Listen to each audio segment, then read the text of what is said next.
ladies and gentlemen. I would like to welcome everyone to the opening ceremony of the ASEAN F&B Capacity Building Seminar. My name is Hae-yong Lee from the Trade and Investment Unit of ASEAN-Korea Center, and it's my great pleasure to be the MC for this seminar.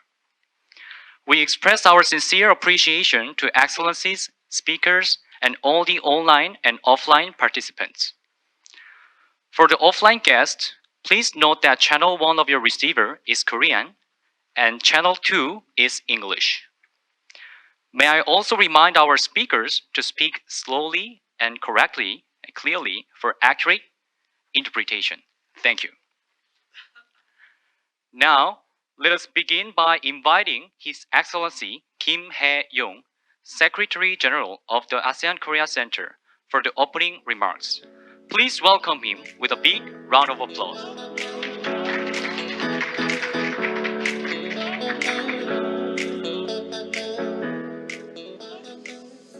안녕하십니까. Good afternoon. His Excellency Gandi Sulistiyanto Soeherman, Ambassador of the Republic of Indonesia to Korea, and also Chair of ASEAN Committee in Seoul. Thank you for coming.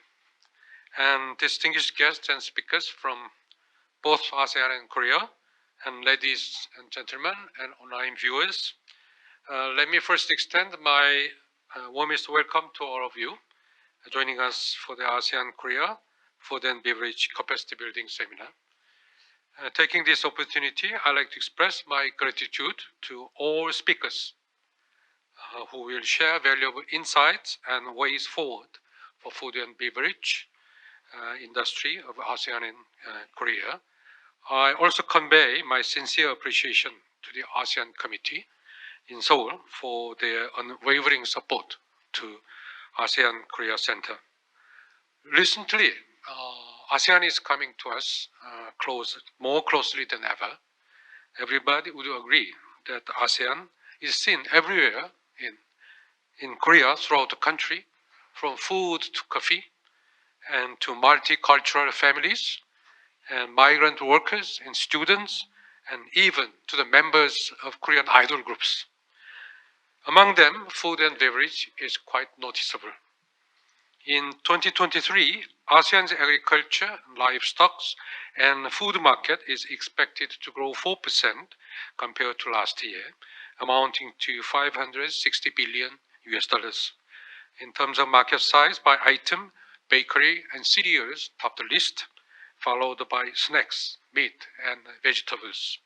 This market in ASEAN has increased by 8% annually since 2020, and it is expected to be $670 billion in 2024. After the COVID-19, the online food market has been increased significantly. ASEAN's online agri-food market has grown at an average of 36% since 2020. In 2023, the online food market, which accounts for 6% of total market, is expected to grow 20% compared to last year, to reach up to $36 billion. The pandemic has changed not only the online landscape of food and beverage industry, but also the preferences of its consumers. Public interest in health diet has increased, leading to higher demand for functional foods. This trend shows consumers begin to consider ingredients as part of their purchase standards on top of price and taste.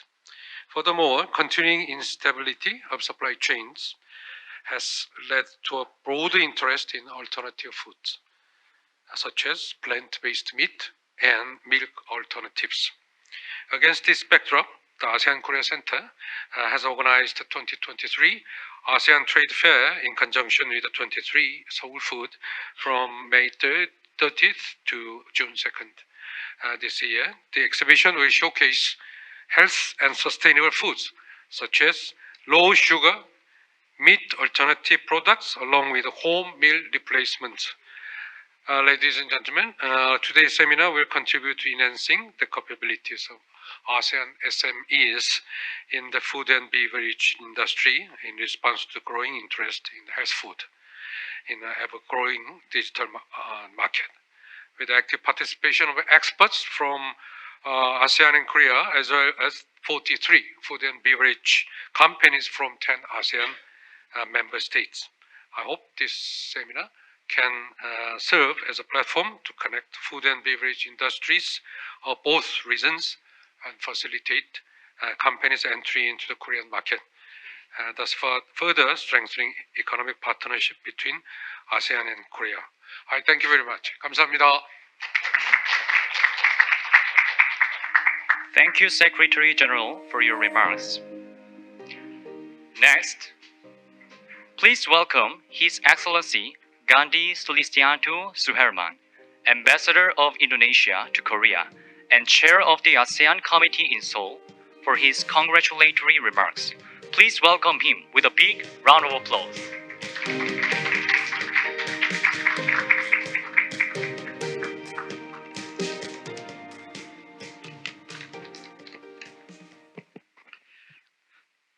안녕하십니까. My name is Gandi Sulistiyanto. I am the ambassador of Republic Indonesia in the Republic of Korea since January 2022. So I've been here for 18 months, and the first person that I met during my tenures at that time is the Excellency Ambassador Kim Hae-yong, the Secretary General of AKC. He was the person that first invited me at the time, and we have a nice lunch, and he explained to me about the AKC and the organization, role in this country. So I appreciate it very much, the Secretary General Kim Hae-yong with his role. And before I start my speech, I would like to apologize that this morning I couldn't join with the opening of Seoul Food and Beverages Exhibition in the ASEAN Trade Fairs due to my other agenda with my ministers. So in fact, just now I asked, my ministers to go for a while to open this seminar or this seminars, just to show up to my good friend, Secretary General Kim Hae-yong. So again, I apologize for my absence this morning. My dear friend, His Excellency Kim Hae-yong, Secretary General of the ASEAN Korean Centers, distinguished participants, and the ASEAN Trade Fair, ladies and gentlemen. First of all, I am pleased to extend my warmest welcome to all ASEAN Trade Fairs participants. I would also like to congratulate the ASEAN Korean Centers for the successful organizing the ASEAN Trade Fairs and the seminars. I have close contact with His Excellency, as I mentioned earlier, who tirelessly support and promote the relationship between ASEAN and the Republic of Korea. So again, I would like to express my sincere appreciation to His Excellency Kim Hae-yong and his team in AKC. Since 2014, AKC has implemented program to promote ASEAN SMEs from various sectors such as furniture, game, fisheries, and other trade commodity to the Korean market via reputable exhibition and sector specialized seminars.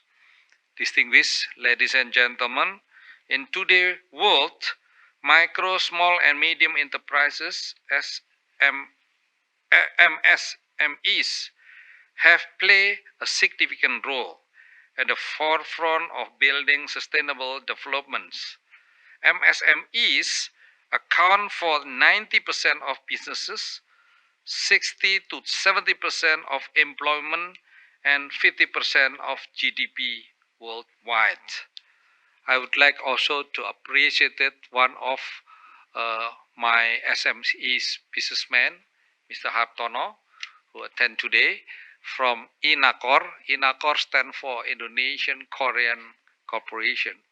He has very successful business in here, so I hope he can be share his experience during his business, starting from China previous, I think about 10 or 15 years ago, and then now he made the continued success in Korea. So I hope you can listen his experience, his nice experience during his business in Korea. Micro, small, and medium enterprises could reduce poverty levels through job creation and economic growth. We all witness that micro, small, and medium enterprises are relatively resilient during the COVID-19 pandemic, climate crisis, and other global economic turbulence. These micro and small medium enterprises has become the backbone of societies and develop sustaining livelihoods, especially for youth, women, and vulnerable groups. Given the facts, last week I have discussed with the Minister of SMEs and Startup, Madam Young Lee. She was actually also given a lot of experience in Korea, how Korean can also sustain on their SMEs businesses in Korea. And at the time I accompanied my ministers, Mr. Thian, who in charge also of the SMEs in my country.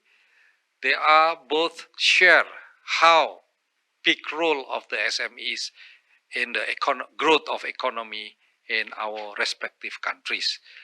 This given my perspective also how I also recognize this all happen in this country, Korea, and also the other ASEAN countries. As my background in the business for 40 years, I know how we deal at the time with the SMEs business in my country. Micro, small, and medium enterprises, as MSMEs, have played an important role in Korean and ASEAN countries' economies. In Korea, there are about 3.5 million SMEs, making up about 90.9% of the total Korean firms. Korean SMEs employ approximately 14 million, or nearly 88% of the workforce. This is what in Korea that I got the numbers from your ministers. In ASEAN, there are 70 million MSMEs, accounting for 97.2% up to 99% of the total numbers of businesses. MSMEs in ASEAN contribute 85% to employment, 44.8% to GDPs, and 18% of the national exports. I think it is a significant numbers for everyone if they are recognized the trade transaction volume. In ASEAN itself, as I mentioned, 70% SMEs. It is really a big number. We all agree with these statistic numbers that MSMEs in Korea and ASEAN have contributed significantly to their economic development. These numbers also shows that micro enterprises constitute the largest enterprises in both ASEAN and Korea. Indonesia chairmanship of ASEAN this year also emphasizes the importance of MSMEs. During 42nd ASEAN Summit in Labuan Bajo last May 11, Indonesia and ASEAN members countries reiterated the importance of micro, small, and medium enterprises in ASEAN's economies. In the chairman's statement, ASEAN also expressed optimism that ASEAN current endeavors with trade partners, including the South Korea, will increase the role of MSMEs in ASEAN of the global economy. ASEAN will provide equal opportunities and access through capacity building and digital transformation for MSMEs in ASEAN. So this capacity building seminar organized by the AKC is relevant to ASEAN commitment to strengthening the MSMEs. Distinguished guests, ladies and gentlemen, I conclude I would like to appreciate the AKC once again to organize this ASEAN Trade Fair to improve ASEAN MSMEs in the Korean markets and enhance the capacity of enterprises. The government of Korea and ASEAN countries, especially Indonesia, should work together to integrate ASEAN MSMEs into regional and global chains. The food and beverages sector of SMEs has potential cooperation between Korea and ASEAN countries. I am confident that today's event will provide the excellent platform for exchanging views, sharing best practice, and exploring opportunities for companies, especially ASEAN micro, small, and medium enterprises. Once again, thank you to the AKC for its outstanding support. Let us continue to work together to strengthen ASEAN-Korea economic relationship. Hamsamnida, thank you, terima kasih. Thank you, Ambassador. Ladies and gentlemen, today's program will consist of two sessions.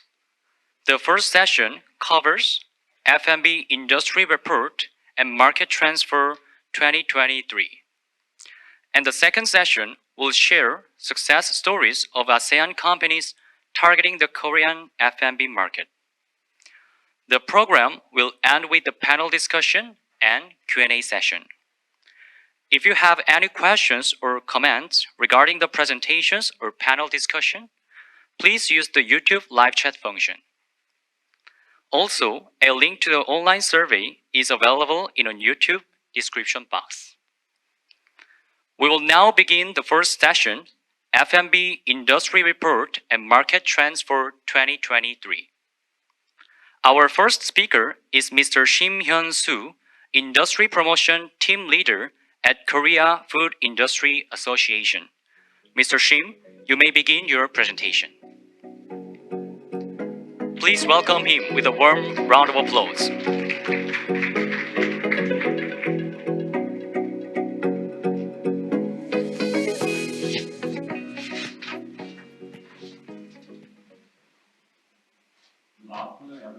I'm Hyun-soo Shim from Korea Food Industry Association. It's a great honor to make a presentation about Korea food industry as well as food market trend. However, I'm not really good at speaking English. Not only that, but also, I've got just 10 minutes for this presentation, so I do better continuing my mother language Korean from now on.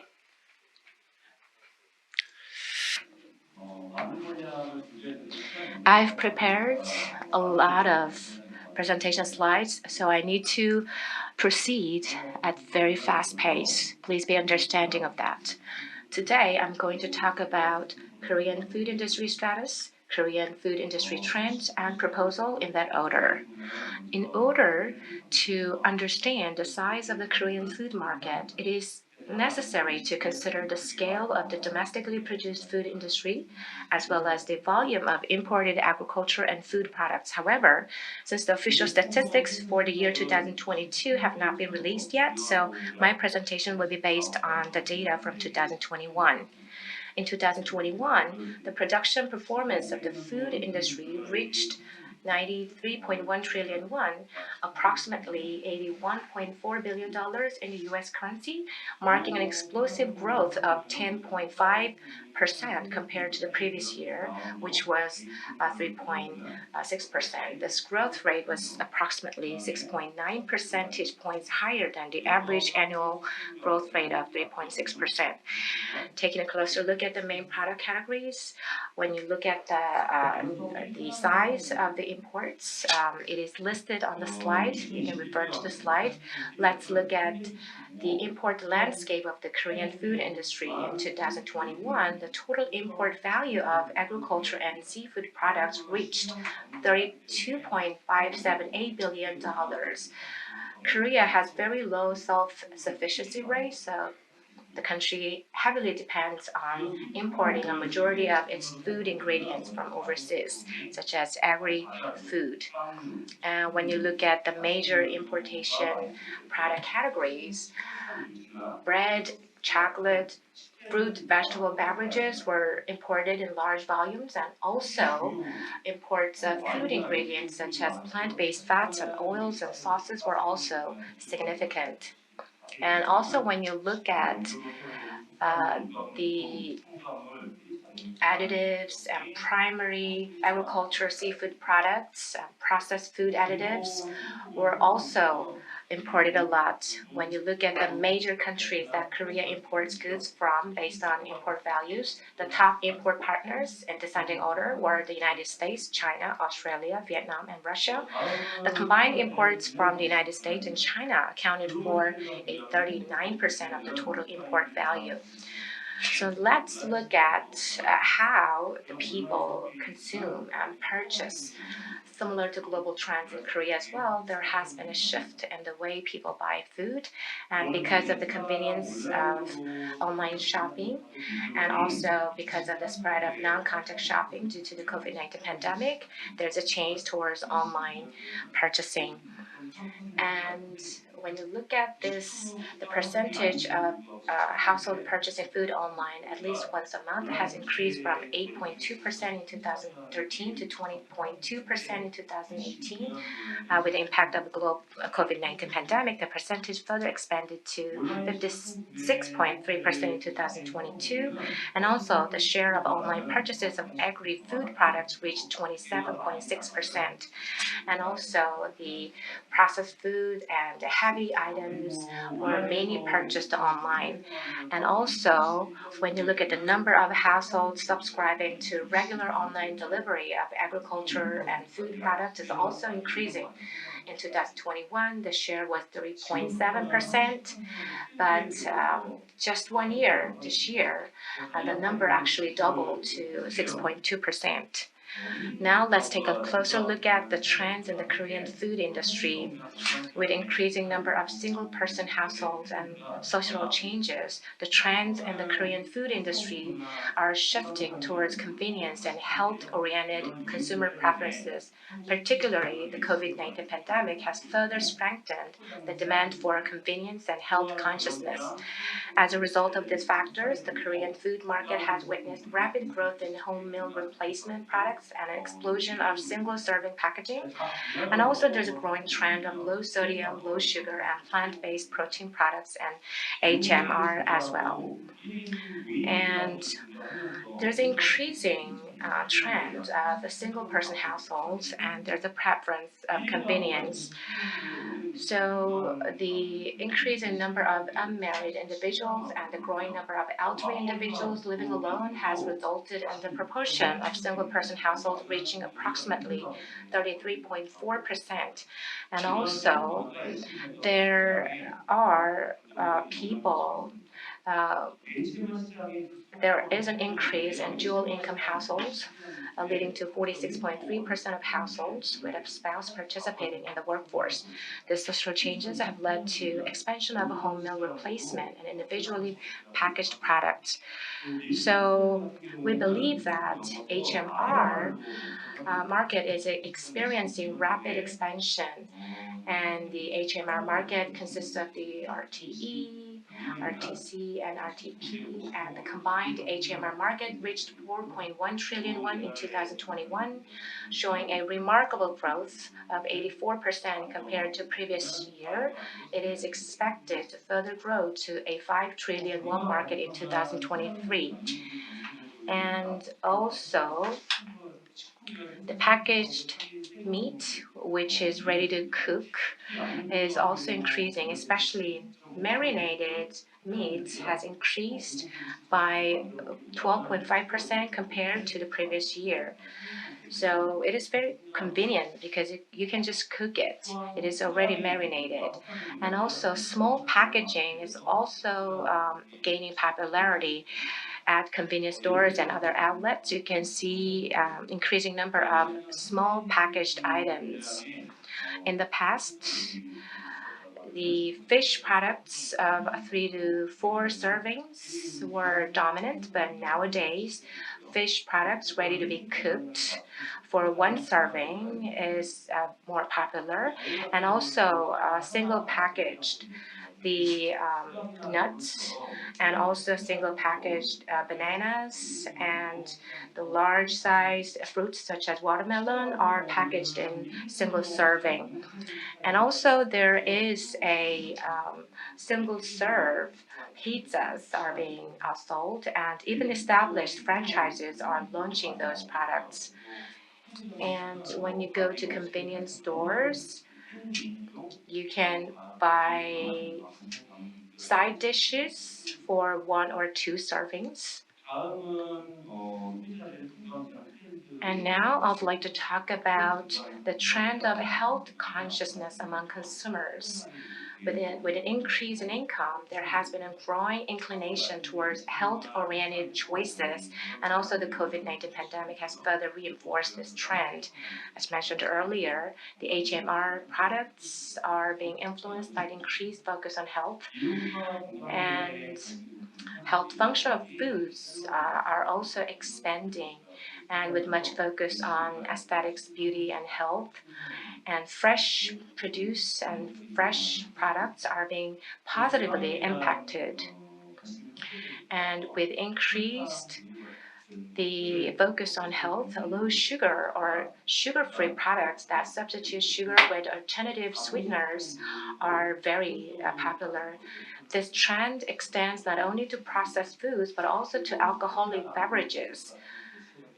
And also, more households are using alternative sweeteners, such as ingredients like sweeteners and stevia. And also, the plant-based proteins such as tofu noodles, almond milk, and meat substitutes are gaining popularity. The vegan population is also growing. The alternative meat market is expected to expand from $1.84 billion in 2022-21 to $2.26 billion in 2025. The number of vegetarians has seen explosive growth. So the vegetarian diets are gaining popularity. The growing interest in health has also translated into the popularity of functional health foods. Health functional foods were already experiencing steady growth before the COVID-19 pandemic, but their growth has been explosive during and after the pandemic. In terms of domestic production, the market size of health functional foods grew by 16.3% compared to the previous year in 2020, reaching 2.7 trillion won in 2021, which represents a growth of 19.8%. So mainly the red ginseng and probiotics, vitamins, and are gaining popularity. And the products with the health functional claims are also spreading. Previously, it was not allowed to indicate or advertise the functionality or efficacy of non-medicinal food products or agri products. However, with introduction of the functional labeling system, it is now possible to indicate the functionality of food products that contain functional ingredients approved by the Ministry of Food and Drug Safety. So you can see this product has the ingredient of the allulose. And this ingredient has efficacy of reducing blood sugar levels after meal, and also it stimulates the blood, actually it stimulates bowel movement. And also you can see this example. So you can see the labeling that indicates functionality of inhibiting postprandial blood glucose elevation, improving blood triglyceride levels, and aiding in bowel movement.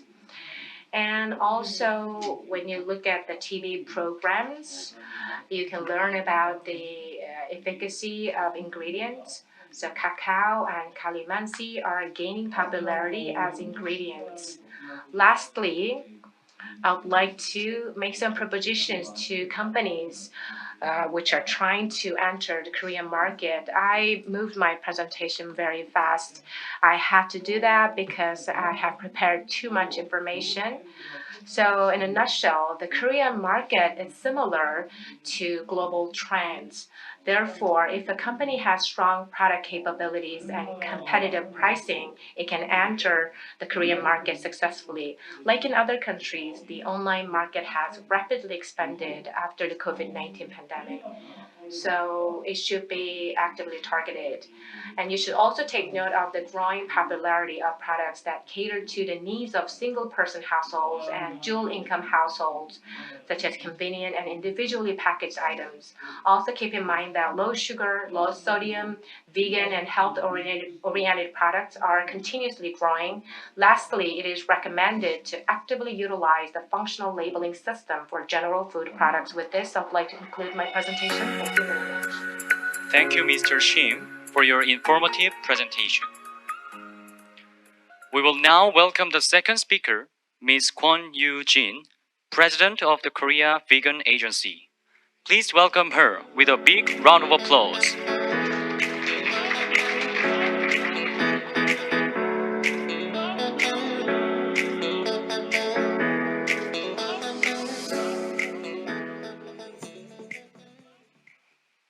네, 안녕하세요. 반갑습니다. Nice to meet you, everyone. My name is Kwon Yujihn, and I'm the CEO and the president of the Korea Vegan Agency. I've been in charge of research and development and policy development at KFDA, but then I have established a private agency and I've been working on vegan certification and vegan education. Today, I will be talking about the present and future of vegan foods in Korea. And I will be talking about the current trends and also some special characteristics of this market. So this would be the table of contents. And as you all know, when we say vegan, it means non-dairy vegetarian. And some say that vegan could be classified into 7 categories, and vegan is the most strict version of being a vegetarian. So let us see and let us look at the definition of vegan. It refers to food that does not add or use animal raw materials, including food additives and processing aids, in all stages of manufacturing, processing, or cooking, and that has not been tested on animals. That would be the definition of being a vegan. So those people who consume that kind of food is called as a vegan, or that kind of a diet is called as a vegan diet. And so there are 3 criteria, as I said. The first one would be that animal raw materials are not used in all stages, and secondly, that it should not be tested on animals, and third is that there are non-vegan products and vegan products, and those should not be mixed. Those would be the 3 criteria when it comes to saying vegan. Next is the overall market research data of the Korea vegan market. So according to the data, in 2008, the population was 150,000, but it increased by 15-fold until 2021. And on the right side, you can see, so as you can see in this right side, the number of vegan restaurants. And when we compared how much money was spent in those restaurants, that there was an increase of 163% compared to 2014 to 2019. And the number of vegan certified foods also increased, which was 14-fold growth from 2019 to 2021. And on the right side, you can see that the Korean government and the major conglomerates in Korea have utilized or they have invested a lot in vegan food startups. And these are the leading companies, as you can see. Amoret Fresh, they make vegan cheese. And there's also Join & Join, Innohas, that also have meat substitutes. And there's also Organica, another company. So these are the leading food startups in the Korean market. Next slide is about the increased interest in veganism. And these are the results, as you can see. In 2017, as you can see, that when we say veganism, it was more like a healthy diet. So that was the level of interest of the people. But now people think more about the environment, about cosmetics, about the ingredients, what ingredients are used in vegan food. And that is, many people are interested in those factors. Next slide. This would be the Korean vegan market for out of 317 products that are currently being sold in the Korean market. You can see that drinks are mostly sold, and then there are snacks, meat substitutes, soybeans and sauces. And the MZ generation, they are particularly interested and they enjoy vegan foods, and especially they enjoy the drinks, snacks, and meat substitutes and sauces. And also, because Korean people's diet has been westernized, they consume more of the meat. And considering that trend, also there's a high interest and demand for meat substitutes. And to increase the taste and palate of vegan food, the vegan sauce, mayonnaise, or food additive sauces are also being developed and launched in the market. And among those products, about 78% have received the vegan certification. Actually, for a general consumer to buy a product that is vegan certified or not certified is not easy. And that is why they first would check the vegan certification. And that is why having a logo that says it has vegan certification or not is very important and is reliable. Next would be about the meat substitutes that are being sold in the Korean market and the characteristics of those products. For instance, there is 떡갈비 and bulgogi, which are Korean traditional cuisine that are being launched in the market and that are especially more popular. And then for single-person households and consumers who value convenience, there are meal kits. So if you have a microwave oven, you can just cook the meal kit. And also, for those consumers who are especially interested in health benefits, there is low cholesterol, high protein, or zero trans fat products, or they're non-GMO products, as you can see. So those logos or those labels are added on the packages and being sold. Next is about the top 3 food brands in the Korean market. There's Pulmuwon, Dongshim, and Shinsegae Food. These are the top 3 brands. And the important features of these brands is that they would create the brands and they also have their own restaurants that sell these vegan products. So people can experience and actually try out those vegan foods. For instance, Pulmuwon has a restaurant called Plantude. And at Plantude, consumers can try out the vegan food. That is the system that they have adopted. And Dongshim has launched many types of products. And with the Veggie Garden product, they are providing those products in the 4th kitchen. And also, Shinsegae Food has launched Better Meat. And this is served at Vecchia and Nuvo. And utilizing these Better Meat products, the No Brand Burger has also been launched, which is another type of vegan hamburger. And next would be about the government's efforts to promote the vegan market. In 2020, the Korean government announced that it would go carbon neutral, and that is why it is promoting the launch of vegan products. And starting from Seoul City and Gyeonggi-do and other government agencies, the government first has come up with the Vegetarian Day Ordinance and several other laws and related systems to promote vegetarian restaurants and to provide vegetarian restaurant information.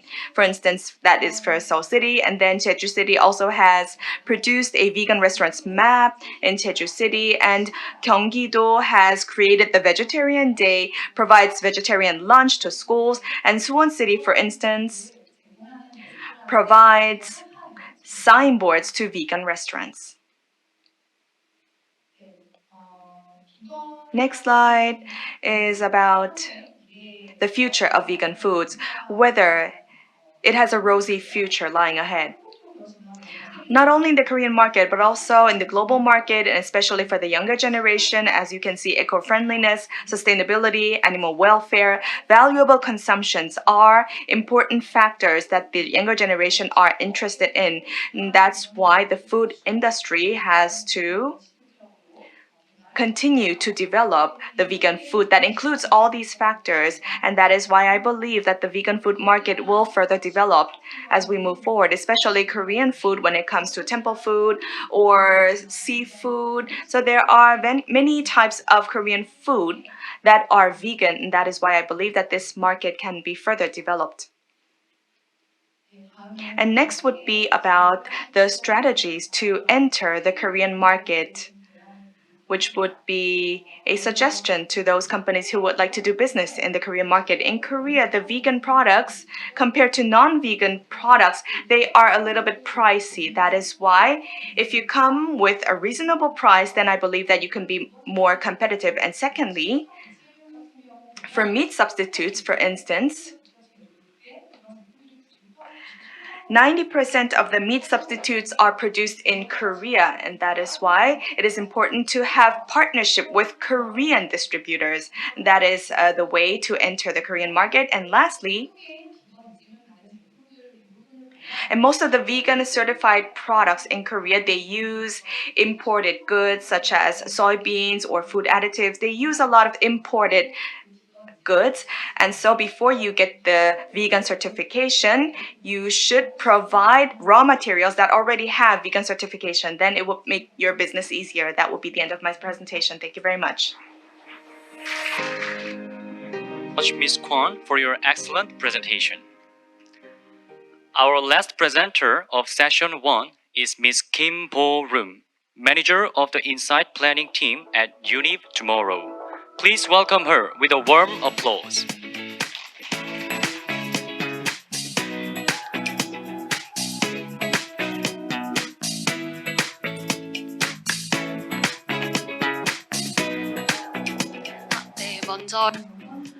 First of all, I'd like to say thank you for inviting me to this important event. I am Kim Bo-reum. I'm working as a manager of the Insight Planning team at UNIVTOMORROW, which is a magazine. Today, I'm going to talk about two things: that how we are doing the marketing and how we are practicing it. When you look at the big data, recently, the Korean adolescent consumers are increasingly mentioning vegan. They are leading the trend, especially in January 2023. You see a dramatic increase in the number of mentions of vegan in the online traffic. So in 2023, we can find something very interesting by looking into the mentions and the keyword searches. So searches in veganism are appearing in relation to beauty, pets, and everything. So basically, F&B market is not just a place for veganism. So veganism is expanding to other aspects of your lifestyle. So F&B is not just for sustenance or food or drinks. It is a vehicle for expressing yourself and expressing your values. This is the MZ generation's consumption trend. Let me talk about that. Centering on the 2030 generation, the new generation is increasingly visiting premium fine dining places. So omakase, the fine dining Japanese restaurants, and other the fine dining facilities are being popular. And also vegan cakes and vegan cafes are also equally increasingly mentioned. So we see increasing data of these keywords online. This indicates that new generation want to have a unique and distinctive experiences. So it is hard to make reservations, but still they do that and they bother to find those places to have such special experiences. And also there are some classes by male dairy company are offering a session where you can make vegan products. And also Market Collie is offering a session where you can actually make the Mediterranean dishes. By doing so, they can be more exposed to that the franchises, the brands and products. So we have a tea brand called Osolo. It used to have 64 offline branches. In 2013, it closed down a high number of offline branches. Instead, it created a premium experience zone. For example, in the Bukchon Tea House, there is a space where you can enjoy tea cocktail. You don't just brew coffee. You can turn your tea into a cocktail. You don't just brew tea. So it actually increased sales and also operating margins jumped by more than 3,000%. So pop-up stores and offline stores were effective in increasing sales, but without them, what you can do? So you can adopt these strategies. You can adopt collaboration and also you can take advantage of cluster effect. For example, one brand collaborated many cafes in such an area, and they developed a new menu, and also there's a oat product which was newly created, and this manufacturer partnered with places in the cafe streets, and they actually launched those products in those cafes. That way, increasing the access to customers. And also, since the cafes are all clustered there, they could take advantage of the cluster effect. And also Jeju beer pop-up stores are in Gwangjang Market. Gwangjang Market is famous traditional market for food street. So this beer brand collaborated with restaurants in the market. So people can actually enjoy the beer as well as the food sold by the street markets. So while enjoying the beer along with the dishes, consumers can feel that, oh, this beer goes well with the Korean traditional food. We can pair this, the beer, with other types of food as well. So I think this kind of pairing and partnership is a key to success. And so far, talked about how important it is to increase accessibility of brands to customers. But now I would like to talk about two-way winning strategy for food and beverage products. In order to make F&B products successful, you need to adopt two-track strategies. These three brands have been most trending new products in Korea, as you see on the slide. But these three brands have one thing in common: department stores and convenience stores. Why department stores and convenience stores? Let me talk about that. The MZ generation often goes to pop-up stores and hot places. So they launch their products in convenience stores where there are many trendy pop-up stores that attract MZ generation. So when you launch your products at a department store, you could attract a lot of attention. So before you launch your products at convenience store, by launching your product at department store, you could enjoy the much popularity and increased brand awareness. So Noted Cafe actually saw its sales increase by 40%. So in March 2020, it moved into Galleria department store, and it saw a big jump in its sales even before its launch at a convenience store. And Super Matcha also had a similar experience. In March 2021, it opened its store at the Hyundai department store. So because of that, its sales dramatically increased. And also Camel Coffee, another trending item among the MZ generation, saw a huge jump in its sales in March 2021 because it was launched in the Hyundai department store. So even before the launch of the product at the convenience store, it was launched at the department store.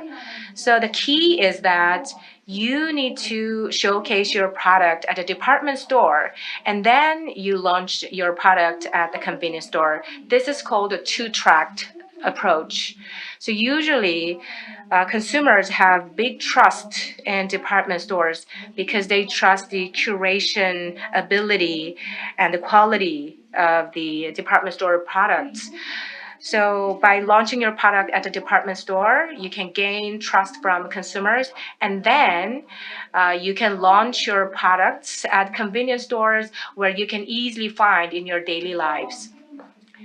So the key to the marketing is to consider when the brand enters the consumer's life and what moment they take hold of. So you need to think about these two aspects. For example, as was mentioned in the previous slide, the zero alcohol soju, of which brand name is Saro. So we were given an opportunity to launch the new product. At that time, we focused on when the MZ generation decide to drink and when they will decide to use this brand of soju. So normally, the MZ generation will say, please give me one Sero to the owner of the bar. So Sero is easy to pronounce. And the name Sero was chosen that way. And all these, so it should be really easy to pronounce. It shouldn't have any hard sounds. It was a new product of the 처음처럼, which is the brand name, and 처음처럼 means includes the connotation of being the first time. So we wanted to design when the MZ generation decides to drink it in a very detailed manner. So based on that, we could successfully launch it in the market. So let me recap. So you need to plan based on when and where the customer will meet your product. And you need to design your product experiences in a very detailed manner. This is the key to success in terms of F&B marketing. With this, I'd like to conclude my presentation. Thank you for listening. And again, thank you, Mr. Shim, Ms. Kwon and Ms. Kim, for your insightful presentations. This calls for an end for the first session. Before we move on to the second session, I kindly ask you to fill out the survey in front of you. Our online viewers may also find the survey in the YouTube description box. We will now proceed to session 2. The second session, Success Stories of ASEAN Companies Targeting the Korea F&B Market, also consists of 3 presentations. The first presentation will be given by Mr. Ryu Chang-wook, Business Development Director for Korea at the TRUNG Legend Corporation. Please welcome him with a big round of applause.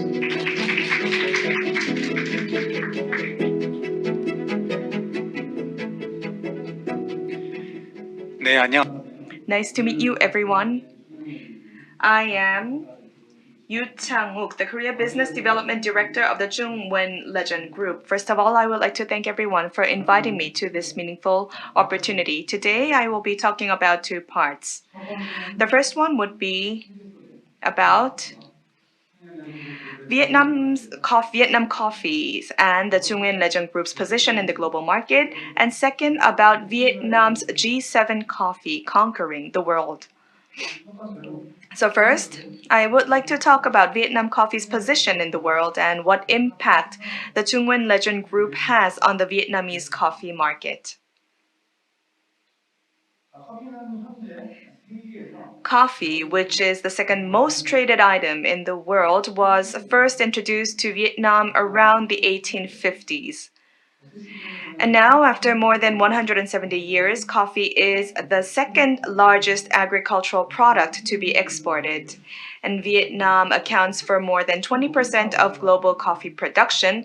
And as for the Robusta coffee beans, it accounts for more than 40% of global production. Vietnam's most representative ice-sweetened condensed milk filter coffee, the Café Suada, has become one of the most popular and favorite coffees of the world. According to the culinary map of the world, Café Suada was voted as the 16th most popular coffee in the world and was voted number 1 for quality in the favorite coffee category. The Chungwon Legend Group was established by President Dang Jung-woo in June 1996 with a vision to become a great organization in service of the human community instead of just being a coffee-making company. And the Legend Group has the mission to build a united human community, follow a great value system, and realize success and happiness under the slogan, "Great aspiration makes a great person."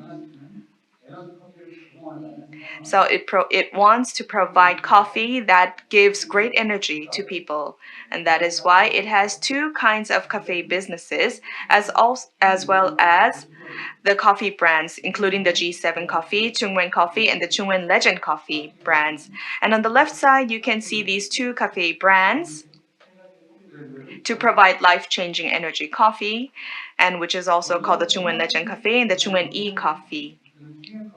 The Chungwon Coffee, which inherits the culture and tradition of Vietnamese coffee, has become the number 1 most favorite roasted coffee in Vietnam and also has a popular coffee. It's also a popular coffee globally. And here you can see that as for the G7 coffee, it has become the top 3 most favorite coffee in Vietnam and ranked top 13 in China. And also in the Korean online market, it is also one of the top 5 beloved coffees. The G7 is popular in 80 countries globally. Lastly, the Chungwon Legend brand, which was launched in 2018, is a premium brand with a complete lineup from instant, capsule to whole bean coffees. And the goal is to provide life-changing, energetic coffee. And next, you can see that through the cafe business, the Legend Group has a unique concept integrating three coffee civilizations centered around the Ottoman, Roman, and to the Vietnam Thian coffee culture. The cafe provides various cultural experiences. So you can see the Ottoman, Roman, and the Vietnam Thian coffee. These are the three coffee civilizations. As you can see, there are two types of Chungwen Legend Group coffee. On the left side, you can see the Chungwen Legend Cafe, which is a medium to large size premium cafe, provides not only the world's most delicious cafe suada, but it also has various life-changing books to help its guests live better lives. And on the right side, the Legend E Coffee is a to-go cafe, smaller in size compared to the Legend Cafe, but it's designed also to conveniently provide various food and beverages to its customers. And you can see he is the founder, and he has attended many international gatherings in order to enhance the position of Vietnamese coffee. And there were many interviews that were carried out with our founder, such as Reuters, Forbes, and National Geographic, catching global attention. And in 2023 March at Shilla Hotel, there was an opening event, and there were various media covering our opening event. And it shows and introduces Vietnam as a coffee powerhouse and the Legend Group as a leading group to lead the coffee market. And next is about the G7 coffee and how it is leading the coffee market and what are the driving forces behind such success. And our founder, he thought about what would be the problem of the Vietnamese coffee. Why, although it is a coffee powerhouse and it is home to the best Robusta coffee beans in the world, why is the value of Vietnamese coffee so still in the low segment, mainly exported raw, and it's behind markets such as Italy, the US, and Switzerland? And that is why our founder wanted to promote the G7 brand globally, and that is why he started the Chungwen coffee business. Not only that, as I said earlier, the G7 coffee was launched officially in 2003. So this year marks the 20th anniversary of the launch of the G7 coffee, and it enhanced the positioning of the Vietnamese coffee in the global market. And as you can see from the name G7, this brand wanted to be recognized by the G7 country consumers, and that is why it was named accordingly. After the launch, its launch in 2003, there was a blind testing held at the Independence Palace in Vietnam, and there we could see that 89% of the attendees chose G7 and the rest 11% chose another brand from Switzerland. And after a decade of that event, by the first quarter of 2012, according to data from Kantar World Panel, G7 is the number one instant coffee.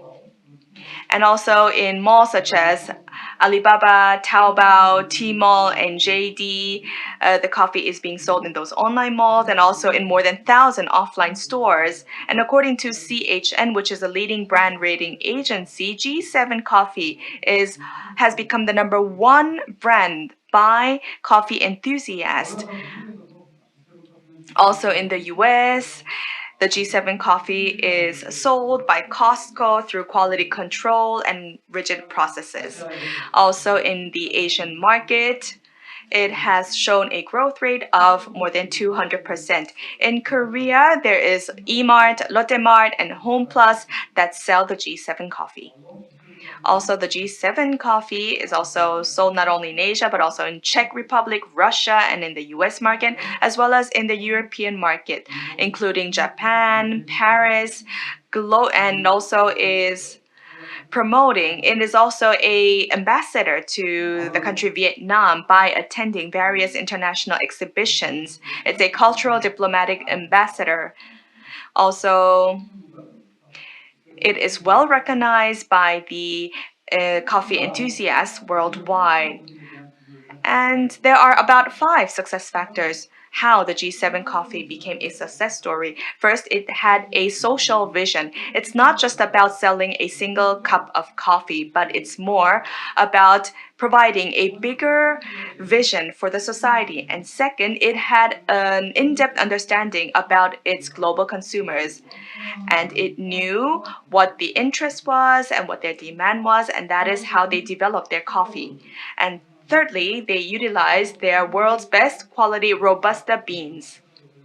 They've used their Robusta beans to provide best quality coffee. And fourth, they had the technology and know-how. So, with that technology and know how, they've been nurturing coffee specialists to provide such coffee. And lastly, they also work together with a regional society, regional community, and they have also done their social responsibility to pay back for what they've received from their consumers. And this is how they've been writing their success stories. And not only that, G7 is also wants to become a sample for the Korean and the ASEAN agricultural industry. And it wants to also compete with national representative brands. And also in the digital sphere, it also creates a lot of coffee related content and also develops a lot more items in order to provide more insights to its consumers. For instance, when it's an important holiday of a certain country, then it would provide opportunities and create content so that the consumers of those countries can enjoy their coffee, especially during those major holidays. And now the Chungwon Legend Group plans to do more business in the Korean market. For instance, as it is an energy coffee, it has also created a film or video to expose its brand efficiently, and it's also collaborating with influencers, and also providing more offline opportunities through sampling opportunities. And by doing so, it is rigorously targeting the Korean market to promote its brand. And moving forward, the brand will come closer to its Korean consumers, and so please look forward to the business that will be unfolded in the Korean market. Thank you. For your excellent presentation. Our next presenter is Mr. Sutanto Hartono from PT Indorasa Utama. Please welcome him with a big round of applause.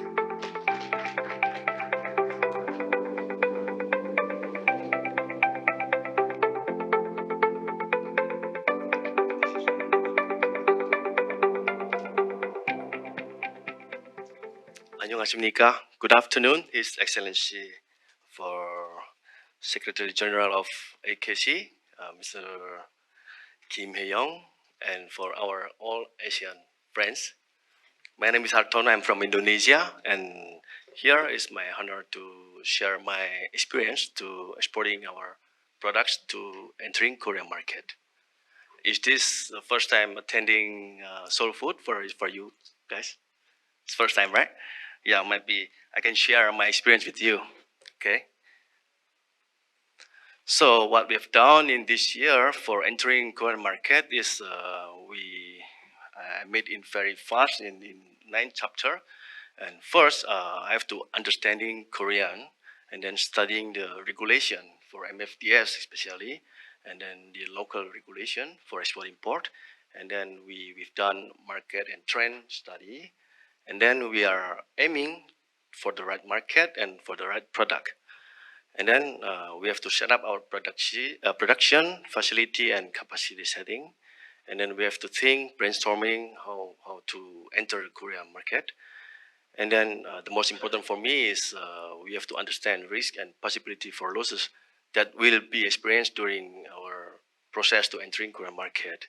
And then we have to understand the proper way to communicate with Koreans. And then the last is we have to look for partners.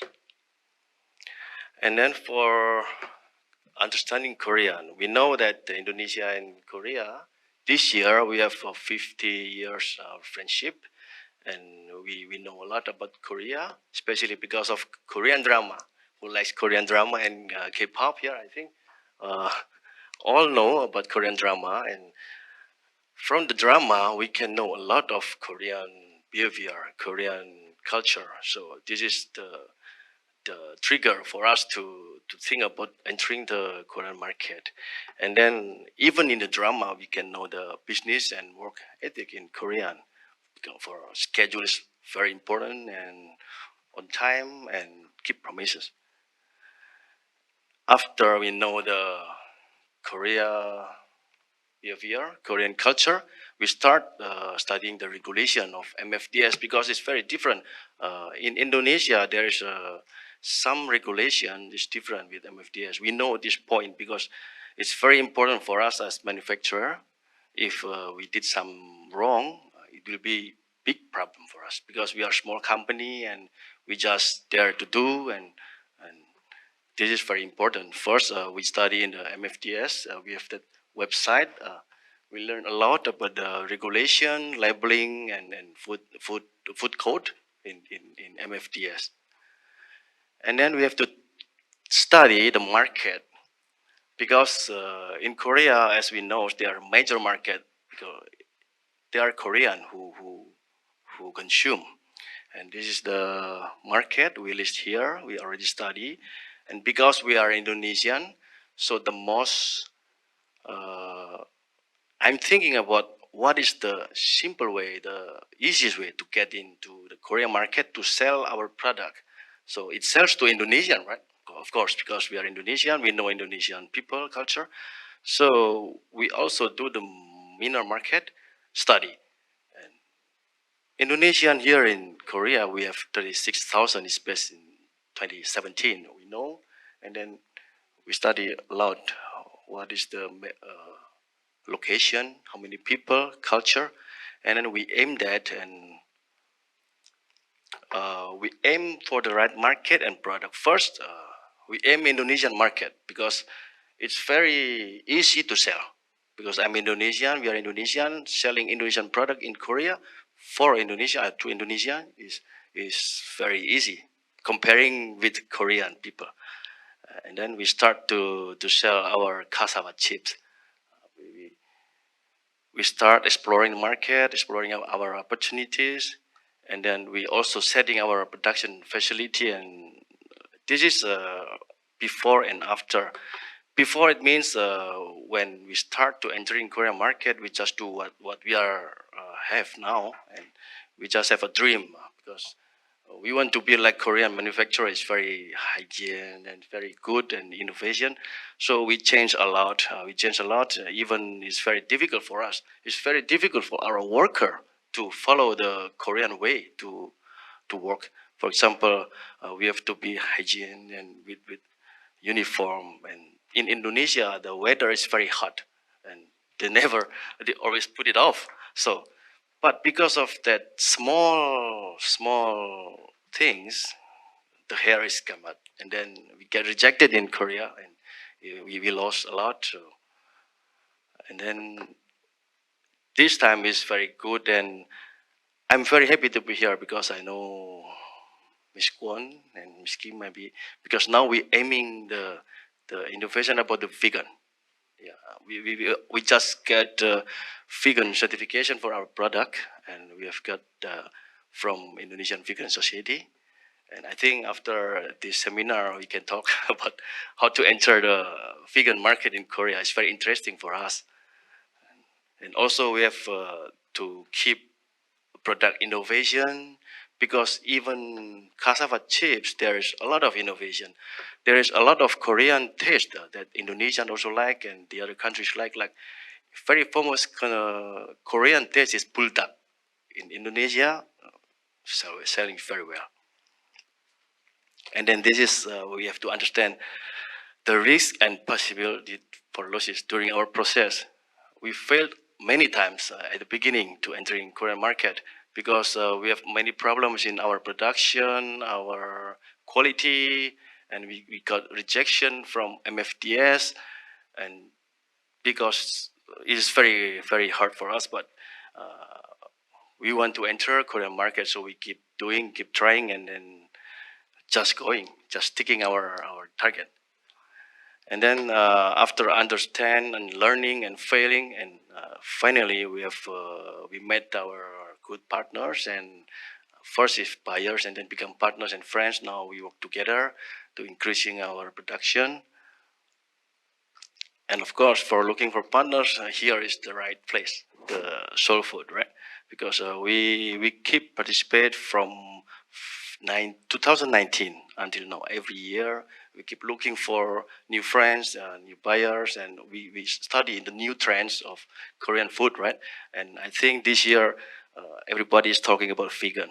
This is very interesting for us also. And now we already entering, and this is our partner users, and finally our product is selling in Korea, and because of Korea, we can get chance to sell to another market, because I think Korea is the good practice and the good experience to selling, and then after we are selling in Korea, and suddenly a lot of another market coming for us, and talking about our cassava chips. And this is our Korean review for our cassava chips, because we are keep monitoring how about Korean, are they like our products or not? We keep monitoring, and then we are happy that they like our products, and that's it. I just share my experience. Maybe I hope it's useful for you guys. Thank you. 감사합니다. Thank you for sharing valuable information, Mr. Sutanto. Now, it's the time to invite our last presenter, Mr. Thian Hock, Marketing Development Manager at Koon Brother Sandrian Berhad.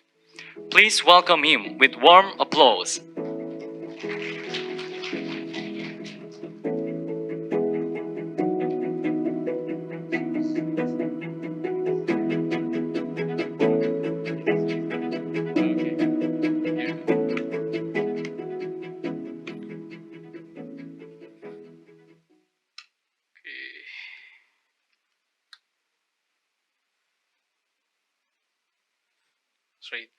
Sorry, I need to do some preparation first. Okay. Good afternoon. Okay.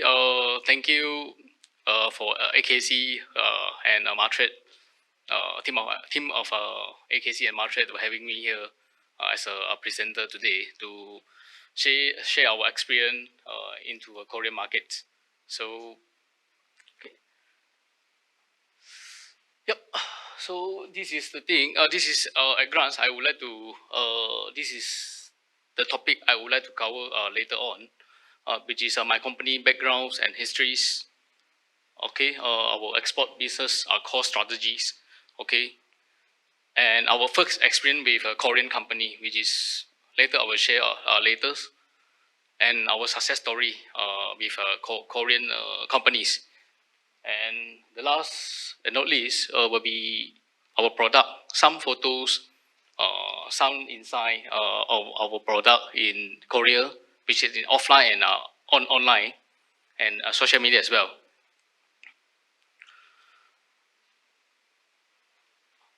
Okay, so I would like to introduce my company first. Okay, my company, actually we are the brand owner of My Biscuit and Mars Cookies. Okay, and our company established in Malaysia since 1948.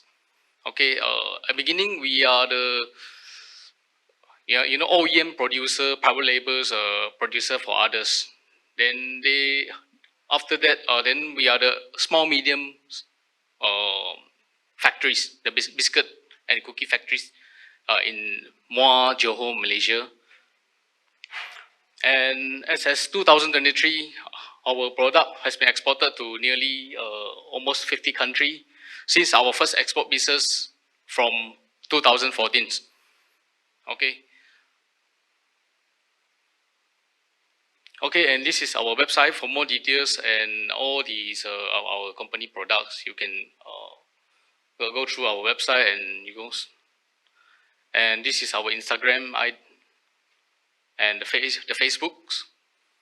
And the YouTube, okay, for more details on my company's corporate videos, all the details, you can go to go to the YouTube to search My Biscuits or the Koon Brothers Sandrian Berhad for details informations. Okay, this is the core strategies. Our company core strategy actually is quite straightforward. So we have plenty of the strategies. The main strategy we are focusing actually the event-based marketing. Well, we mainly focus on exhibition and trade shows. Okay, so for instance, show food and hotel, Anuga, Thai Facts, FHA.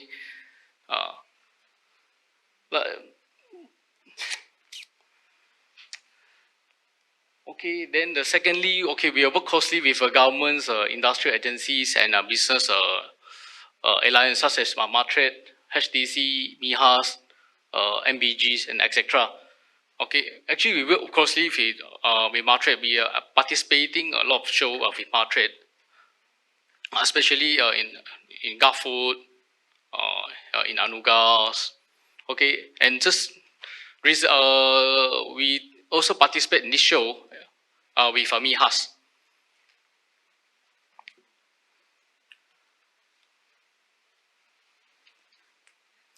Okay, so I'm going to share the first experience, which is with our first experience with Korean companies. Okay, actually we met this first Korean company somewhere around 2016 in Sia Interfood in Indonesia, which is this project is totally a disaster for us. You see this logo, because this logo caused us, we lost an order, our first order. So an advice, so sometimes you know our designer, when they try to make the packaging look cool, eventually it's not cool enough. This is the logo, caused us lost our first Korean order. Then our Korean distributor, they also our Korean distributor about their Seoul Kai. Then they already, you know, they advise us a lot, teach us a lot, guide us a lot, especially go through the design, the nutrition facts, all the labelings requirement for Korean markets. So this is the thing that our first experience. Then after that, we learned a lot from this experience. We learned a lot from this experience.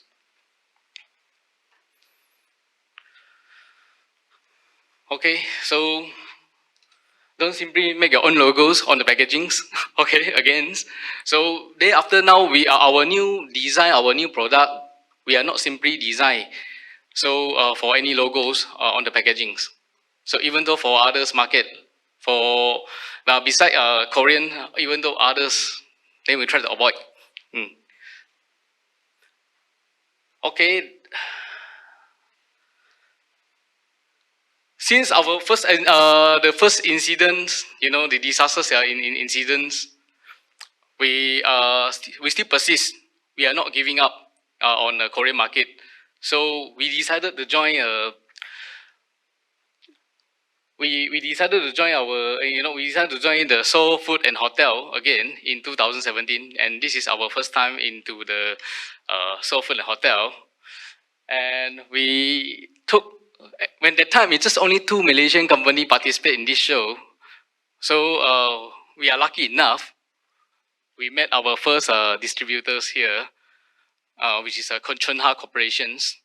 Okay, then we work hand on hand from 2017 May until now. Okay, we learn a lot from them. Then besides we learn from them, we also improve a lot based on our marketing strategies, from our our company facilities. You know, we believe Korean standard is the finest standard in the world. So this is the reason why in the short time from 2014, we are able to export our product nearly 50 countries. Okay. And the whole process, when we start with our first distributors, after the trade show, it took only 2 weeks. then we start the business. It just only 2 weeks. So their colleagues, I think any Asian companies, they are first timer companies here. Okay, so well, you can learn a lot when you participate in this soul food and hotel. Okay, not just only promoting to get the business, but learning. What Mr. Sutanto say, learning is a key to success. Okay, and this is our product in Korean market, and which is in offline, which is usually in general trade, then and some department store.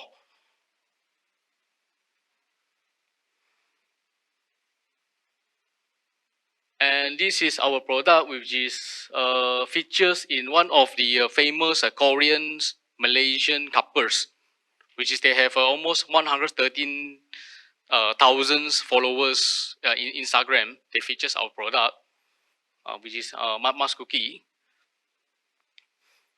Okay, besides that, our product also randomly features in one of the TV program in Korean TV programs. So and this is a Chef Hong, I think the famous celebrity Chef Hong. Day after the TV program has been on air, our Korean partner were increasing the orders. Okay. Then after the orders actually been exceeded our expectation. Actually exceeded our forecast. Usually we make a forecast first before our productions, and this is something surprise us and make us we feel like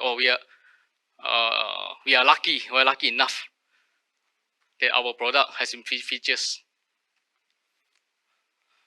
Okay, thank you very much. Okay, and this is my presentations. I hope my sharing could help every one of you. So if you need anything, you can drop by my booth later, which is with Miha's booth. Thank you very much. Yeah. Thank you, Mr. Thian. And thank you all presenters of session 2. Now we will have 10-minute break. We will be back in 10 minutes. Thank you very much.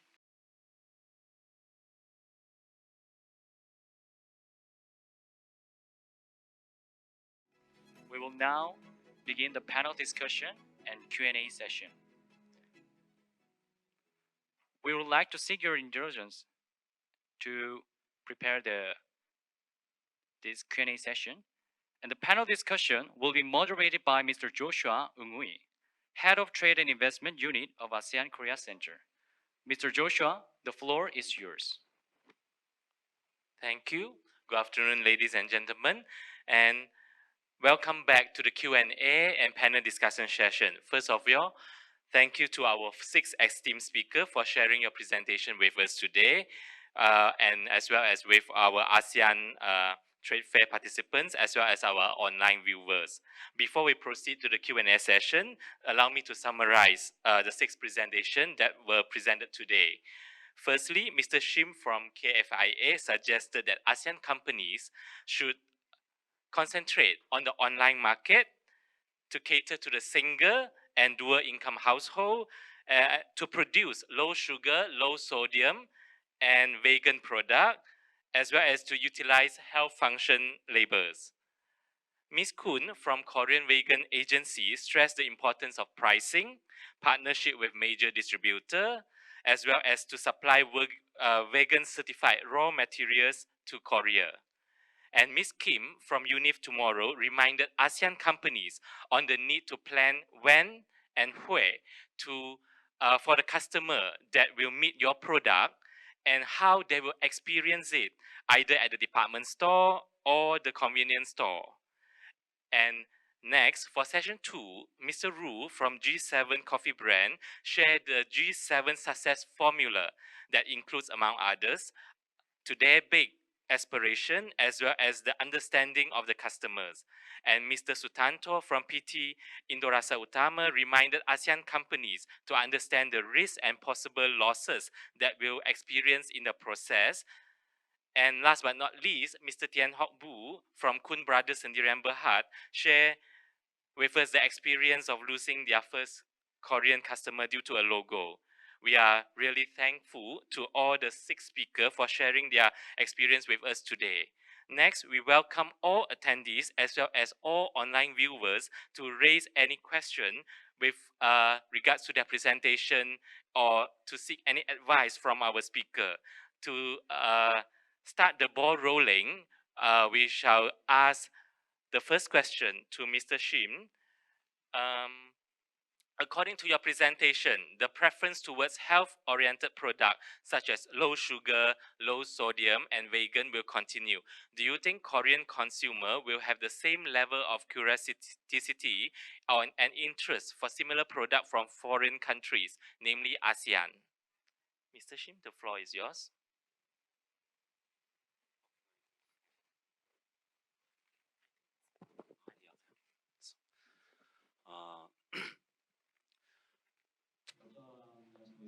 Low sugar, low sodium, health functional products, and the vegan products are attracting a lot of attention from Korean consumers. And also Korean consumers are equally interested in those products among imported products. But what's more important is you need to ensure the safety of the products. You need to convince your consumers about the safety of your products. Recently, there was a seminar and there was a media coverage as well. Korean consumers have a high preference for homegrown products because of the safety. They feel that homegrown, domestically produced products are safe. They gave 5 points out of 5 to Korean products, but when it comes to the imported products, they score 2.7 for the safety level. So our consumers are health-oriented and they are looking to high quality. So they also look for safety. So you need to ensure the safety of your products. So when you develop your products and when you export those products into Korea, you need to work effectively with Korean partners. As was mentioned in previous presentations, it seems like you are working very well with the Korean partners. So I hope you continue to work effectively with the Korean partners and also ensure safety by targeting proper consumer base. Thank you very much. Okay, so the most important word is safety. Okay, next, for Ms. Kwon Yujihn from Korean Vegan Agency, the question that we would like to raise to her is, for ASEAN companies preparing for their entrance into Korean market, could you explain more on the vegan certification procedure? Ms. Shim, the floor, Ms. Kwon, the floor is yours. 네. So first of all, vegan certification, it is not a nationally accredited certification, but it is done by an institution within the country. So the vegan certification process can differ among countries and it can differ among institutions, even in Korea.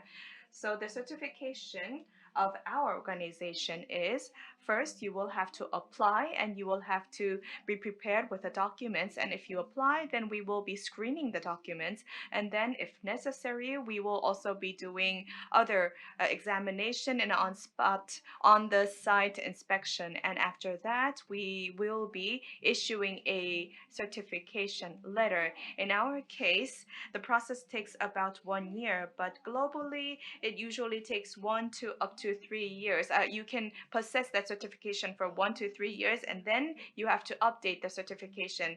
And also in terms of criteria, there are 3 types of criteria which is important. First is whether you use additives and any processing aids. So including all of that, whether nothing should be related to animal, and the raw material should not be related or come from any animals, and animal testing is prohibited. And third, the non-vegan and vegan products should not be mixed together. So those are the 3 criteria to get the vegan certification. So those who apply for vegan certification, we would check And of course, they are not aware of these three criteria, and they say that it's hard to meet those criteria. But in our case, when we receive the application, we do not just screen the documents, but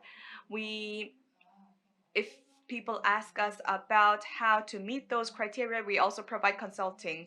And when doing the examination of those applications, there are many cases when companies do not meet those criteria, and then we give them the solutions, how they can solve those issues or those gaps, and we provide consulting. And so moving forward, if you have any questions regarding vegan certification and if you need any solutions, let us know, come to us, and then we will try to provide you any help. Next, for Miss Kim from UNIVTOMORROW, our question is, in your presentation, you have shared with us that food for the younger generation, the MZ, is also centered on the experience. Drawing an analogy from your presentation, what is your advice to ASEAN F&B products newly introduced into the Korean market? Should they take the department store route or the convenience store route? Yes. Miss Kim, the floor is yours. 네, 사실 정답이 있으면 I wish we have perfect solution or answer. But it all depends on the services and products you carry. So what is the target of your product? What is the target age range? What is the category of your product? And how your products are positioned in the market in Korea? Of course, if it is confectionaries or chocolates, you need to expand the contact point. So the convenience store must be the final destination of your products. But if you target the Korean married women, for example, sauces or ready-to-made kits, then you need to move your product to department stores first. Earlier, I said you need to adopt a two-way distribution strategy. First, launch at the department store and then at the convenience store. But nowadays, we can enjoy many different types of distribution methods. For example, Dior opened a pop-up store in Seongsu-dong, and also Zigzag also opened a store in traditional department stores in Yeouido and Pangyo. So what is the final contact point? You need to think about that. You need to flexibly adopt all these distribution channels for your products. Okay, thank you, Ms. Kim. Next, our question from Mr. Ru is regarding the success of G7 Coffee. Could you further explain how your company was able to build a strong standing in Korea, a country where there's countless coffee brands that are competing in the market? Mr. Ru, the floor is yours. Yeah, okay, let me just tell you my message in English. I think that there are two keywords I'd like to deliver today. The first one is the understanding the consumer needs in Korea. The second one is about our G7 brand experience in Korea. Okay, let me tell you just one by one first. For about the understanding the consumer needs in Korea, we already identified that there are strong consumers needs in Korea for Vietnamese coffee G7. After identifying this customer needs, that we successfully developed our product, in order to deliver our qualified product well in Korea. So that's why understanding the consumer needs in Korea is the most important one. And second of all, I said that our G7 brand experience in offline and online. Basically, we just focus on the how to try our product, in offline and online. Even though when you visited the Kupang, the most important customer for us in online, and then you might see the many more than 130,000 product reviews. They are just to having a showing the good qualified product. They enjoy the product, so that's why leveraging the consumers' experience in offline online is important. So and then separately, our consumers will watch our advertisement more than 6 million times in YouTube. So that's why we continue to focus on how to increase our brand experience in offline online is the important one. So now we just started business in Korea, but as I said that, please wish the best to serve our customers and consumer better with our beloved business partners and retailers. Thank you very much. Okay, thank you, Mr. Ru. And next, we have Mr. Sutanto Hartono from PT Indorasa Utama. The question that we would like to ask to you is, could you elaborate further on the risks and possible losses for entering the Korean market and share how you have overcome those challenges? Yes. Yep. Here I want to try to explain more details about how we did it, because the risk to export into Korea is always about cost. For example, we are very happy when we met customers and then we get an order. We are happy to produce and then we export, but it's still not finished because we have to wait. We cannot sleep every day because at the first time we have to pass the Korean MFDS lab analysis test. After it comes and then it's done, we can get, we feel better.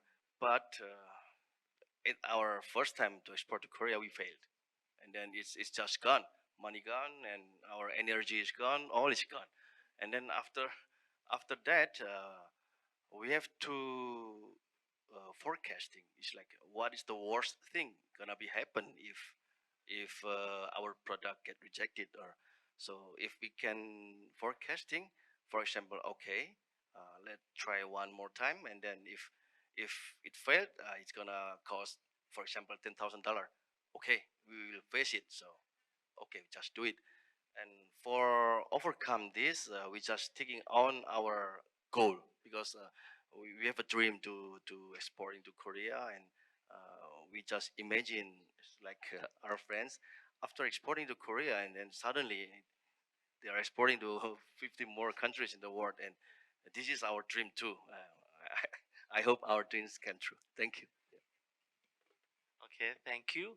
And last but not least, we actually have a question online for Mr. Thian from Koon Brothers Sendirian Berhad. So Mr. Chris Kim, they actually raised a question online saying that, could you elaborate more on the logo incident and why the design was denied by the authorities? So Mr. Thian, maybe if you could further elaborate more on that. Thank you. Okay, yeah. Okay, thank you, Joshua. Yep, so I try to elaborate more details on this logo issue. Actually, the logo is uncertified by any institutions or any accredibility bodies.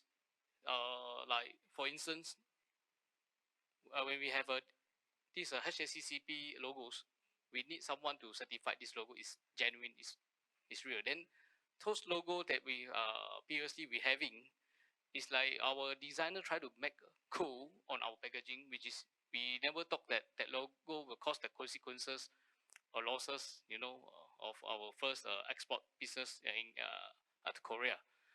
So actually, that logo is designed by our own designers.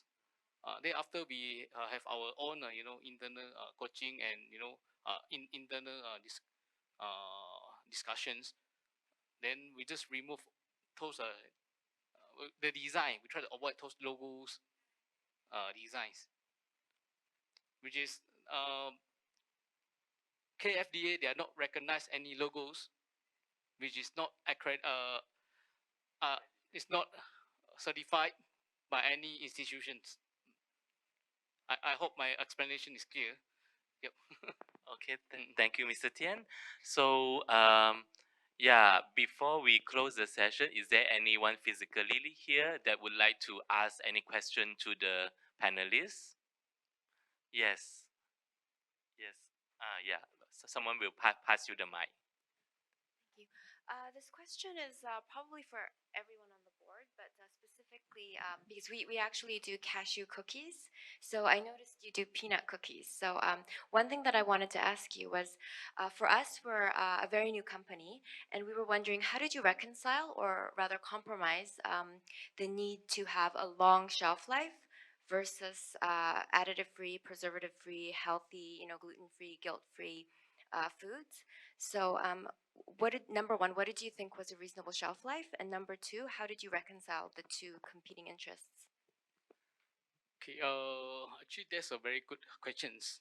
Usually, especially in nuts produce products, I think in not just only cookies, not just cookies like others consumer product content nuts we consider high risk or it's quite difficult to to maintain the shelf life. Of course, in consumer product for export, a lot of buyers they are actually focusing they are will be focus on the shelf life first instead of if the shelf life is too short it's difficult for them to distribute the product. So this is the reason why we need a strong R&D team to develop the product. So after we develop product we to send to the labs and do the shelf life test. This is the reason why actually we learn this beside this one beside the shelf life, also the if nuts will consist of this alpha toxins relating a method issue. We PLC we also facing this issue which is cause rejections reject. This is the thing we still have to have invest a lot on R&D. Then we have to work closely with those labs. We left and those R&D. Mostly, I would say R&D is the most important part. Sorry, do you mind if I ask what is your shelf life of the cookies, and do you have additives and preservatives, or is it all natural? No, we don't adding any additional preservative and additive. Then actually our product has been tested. Actually, it can last for 12 months. Can last for 12 months. Okay, thank you, Mr. Thian. Yeah, I believe there is another question. Maybe this will be the last question. I just want to ask if there is a mandatory labeling requirement for to get Korea FDA, so that we will we will not experience what's our experience regarding the with regards to certification. I mean, to get a certificate. Okay, so your question is being addressed to Mr. Sutanto, is it? Oh, actually, to the Korean representative, I guess. That's what is anyone can give us if Mr. Shim, you would like to take this. 아까 전에 앞 So earlier we talked about the criteria and regulation, and when we look at the food codes, then depending on the food type, whether it's bread, whether it's cookie, there are some regulations whether we can add additives, and we can also there's also a definition about the shelf life.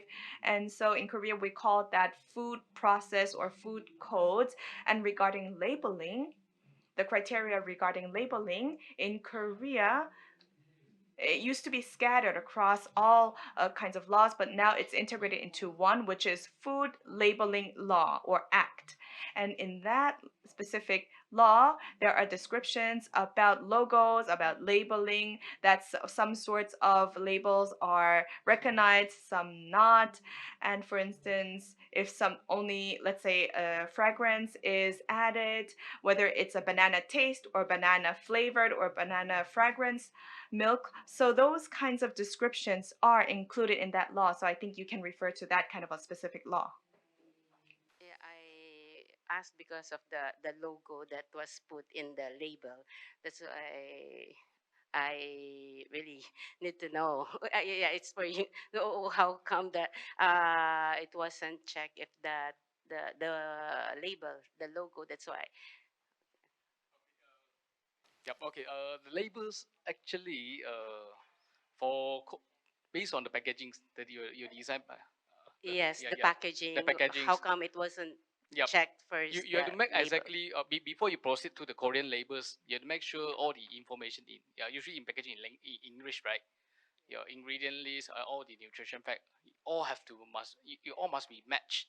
Okay, some ingredient will be prohibited in Koreans. If one is prohibited on your original packaging, you will have to change whole packaging. This is the reason why I lost our first order, which is it will be the I would say wonderful consequences. Okay, so make sure before you proceed, if you have intentions, okay, you have dreams, okay, to pursue in Korean market, make sure you can get some advice of guidance from some Korean companies, from Koreans importers. Okay, I truly believe that they will guide you step by step. Okay, from zero, from scratch until your product into the Korean markets. Thank you, sir. Yep.